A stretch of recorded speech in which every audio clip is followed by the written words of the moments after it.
شیخوپورہ سے خبر شامل کرتے ہیں ہمارے سی1 نیوز کے نمائندہ رانا طاہر اقبال سے۔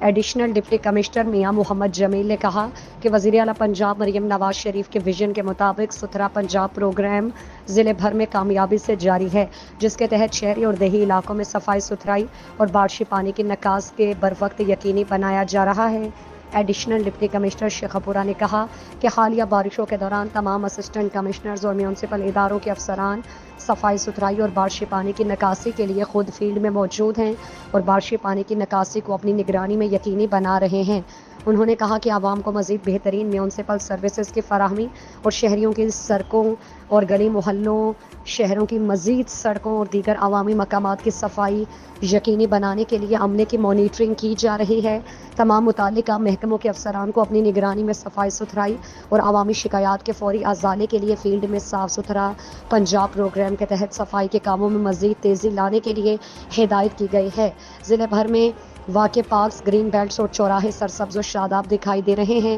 ضلع کونسل کا عملہ چیف آفیسر احسن عنایت سندھو، میونسپل کمیٹی کا عملہ چیف آفیسر ملک منشا جاوید اور دیگر چیف آفیسروں کی نگرانی میں سیوریج لائنوں، واٹر ڈسپوزلز کی صفائی اور گٹروں کو ڈھکن لگانے کا کام باقاعدگی سے جاری رکھے ہوئے ہیں۔